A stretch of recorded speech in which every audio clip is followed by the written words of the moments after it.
بسم اللہ الرحمن الرحیم۔ السلام علیکم ناظرین، میں پہلے بھی آپ سے ایک علاقے کا بہت ذکر کرتا آیا ہوں جو مجھے بہت ہی پیارا ہے اور تھر پاکر یعنی ریگستان کا علاقہ ہے۔ یہ عجیب و غریب علاقہ ہے، یعنی اس علاقے میں بہت سی جگہ کئی مذاہب اور کئی قوموں کو لوگ بھی آباد ہیں۔ یہ راجپوت بھی ہیں، خانہ بادوش بھی ہیں، سرائکی بھی ہیں، پنجابی بھی ہیں، بلوچ بھی ہیں، یعنی بہت سی قومیں ہیں۔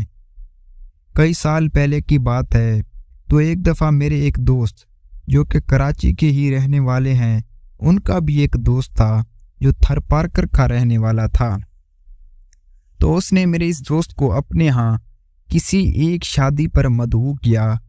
میرے اس دوست نے مجھے بھی آفر کی کہ بھائی تم بھی ہمارے ساتھ چلو۔ اب بہت منع کرنے کے باوجود وہ دوست نہ مانا، تو اس نے کہا کہ بھائی تمہیں چلنا ہی پڑے گا۔ بار بار کے اصرار کے باوجود میں اس کے ساتھ چل پڑا، یعنی روانہ ہو گیا۔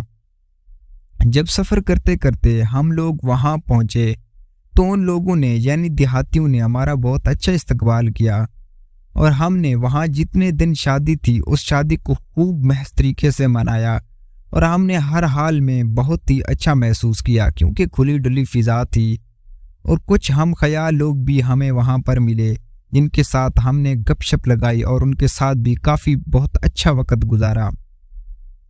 لیکن جب ان کی شادی ختم ہوئی تو وہ شخص یعنی جو وہ میرے دوست کا دوست تھا، وہ ہمیں ایک وہاں پر صحرائی علاقوں میں پھرانے کے لیے لے گیا۔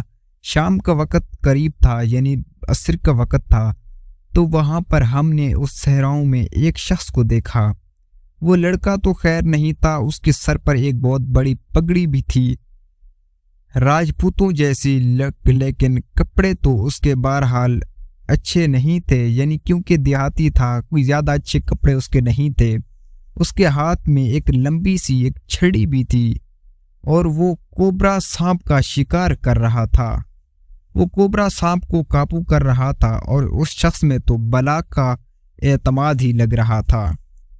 وہ شخص ایک ہاتھ لہرا کر سانپ کو فن اور اعتماد کے جادو سے مست بھی کرتا تھا، یعنی ان کو مستی دیتا تھا، اور ان کو کبھی کبھی کوبرا سانپ خوفناک ہو پر اس پر حملہ بھی کر دیتا تھا۔ جب سانپ اس پر حملہ کرتا تھا تو وہ اپنی سوئی یعنی جس کے آگے اس نے بیکر وہ چیز ہوتی ہے جس سے ہم سائنس کی لیبارٹریوں میں یعنی جو سائنس کی لیبارٹریاں ہوتی ہیں لیب میں تجربات کرتے ہیں۔ اور ناظرین، میں جس علاقے کی بات کر رہا ہوں وہاں کوبرا سانپ کے بارے میں نے بھی سنا تھا، اور آپ نے بھی بخوبی سن رکھا ہوتا کہ بڑی تعداد میں سانپ پائے جاتے ہیں۔ اس نے وہاں پر وہ بیکر باندھا ہوا تھا۔ جب وہ یہ بیکر سانپ کے قریب کر دیتا، اور یوں ہی وہ سانپ کے قریب کرتا تو سانپ اس بیکر پر حملہ کر دیتا، اور جیسے ہی سانپ اس شیشے کے برتن پر حملہ کرتا تو اور وہ دانت گاڑتا تو وہ شخص یعنی وہ جو سپیرا تھا وہ فوراً سانپ کی گردن کو دبوچ لیتا، اور اپنے کوئی اسی فن سے دبوچ لیتا، اور سانپ کے دانت اس شیشے کی بیکر کے ساتھ لگائے رکھتا اور اس کو پیچھے نہ جڑنے دیتا، یعنی اس کی جبڑے ٹک جاتے تھے، اور سانپ کے منہ سے بالکل ہی ایک سفید قسم کا یعنی سفید رنگ کا ایک زہر نکال لیتا، اور ایک دم پھر اس موذی جانور سے دوبارہ پیچھے ہٹ جاتا، یعنی کہ یہ چند سیکنڈوں اور منٹوں کے تو بہت دور کی بات ہے، سیکنڈوں کے اندر ہی یہ کام کر لیتا۔ میں اور میرا یہ دوست یہ کھیل دیکھتے رہے۔ ہم نے اس شخص سے پوچھا کہ اس زہر کا کیا کرتے ہو؟ تو اس نے جواب دیا کہ بڑی بڑی لیبارٹریوں والے اس سے وہ زہر خریدتے ہیں، اور وہ زہر خریدنے کے بعد ناک کے اس زہر سے ادویات وغیرہ بھی بناتے ہیں۔ وہ کہنے لگا کہ سائیں بابا، میں ناک جوتا یعنی ناک کا دھوتا ہوں، جس طرح سے ہم گائے وغیرہ دھوتے ہیں، کھیر نکالتے ہیں، یہ میرا پیشہ ہے۔